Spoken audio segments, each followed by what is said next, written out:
Good morning बच्चों। आज मैं आपको रिद्धि संस्कृतम पाठ्य पुस्तकम कक्षा 7 का द्वितीय पाठ है पाणिनि का अभ्यास कार्यम कराने वाली हूँ। तो उसका फर्स्ट क्वेश्चन है एक पदेन उत्तरत, एक पद में उत्तर दीजिए। पाणिनि पितु नाम किमासीत, पाणिनि के पिता का नाम क्या था? पाणिनि। ख है पाणिनि मातु नाम किमासीत, पाणिनि की माता का नाम क्या था? दाक्षी। पाणिनि गुरु के आसीत, पाणिनि के गुरु कौन थे? उपवर्ष।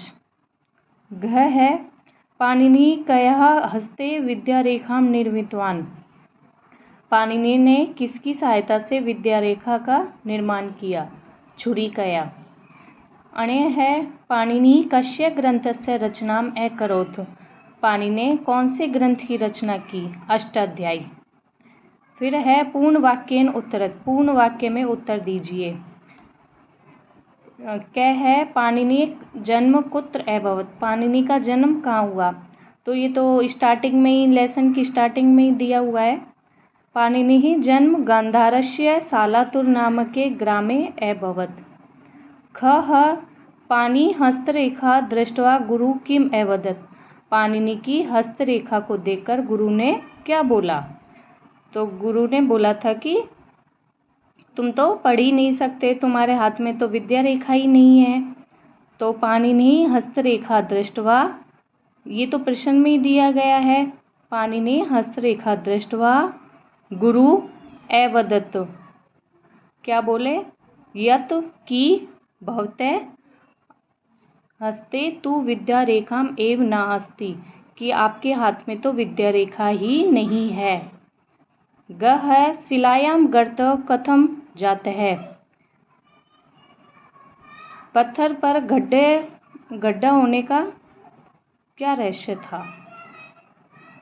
उसका आंसर है वारम वारम घटस्य स्थापने एवं शिलायाम गर्ते जाते, बार बार घड़े की स्थापना से शिला में भी, पत्थर में भी गड्ढा हो गया। गए है गर्तस्य रहस्यम गात्वा पाणिनि किम चितवान, घड़े के रहस्य को जानकर पाणिनि ने क्या सोचा? तो पाणिनि ने सोचा सह चिंतिवान, उसने सोचा यत मृत्तिकाया घटस्य वारम वारम स्थापने शिलायाम गर्तः भवितुम अर्हति, तर्हि पुनः पुनः अभ्यासेन अहमपि पठितुम शक्नोमि। उसने सोचा कि यदि मिट्टी के घड़े से बार बार स्थापना करने से पत्थर में भी गड्ढा हो सकता है, तो मैं भी बार बार अभ्यास करके पढ़ सकता हूँ। फिर अगला लास्ट क्वेश्चन है इसका, आश्रमम आगत्य पाणिनि किम कृतवान, आश्रम में आकर पाणिनि ने क्या किया? आश्रमम आगत्य पाणिनि छुरिकया स्वहस्ते विद्या रेखाम निर्मितवान, आश्रम में आकर पाणिनि ने छुरी की सहायता से विद्या रेखा बना ली। तीसरा क्वेश्चन है इसका, रेखांकित पदनामृत्य प्रश्न निर्माणम कुरुत, रेखांकित पदों के आधार पर प्रश्न निर्माण कीजिए। क्या है स पठने बहु दुर्बले आसीत, जो रेखांकित पद है, जो जिस लिंग वचन विभक्ति में है उसी में ही उसका प्रश्न निकल कर आएगा। तो स पठने बहु दुर्बले आसीत, वह पढ़ने में कैसा था? तो कस्मिन, कैसा था यानी कस्मिन।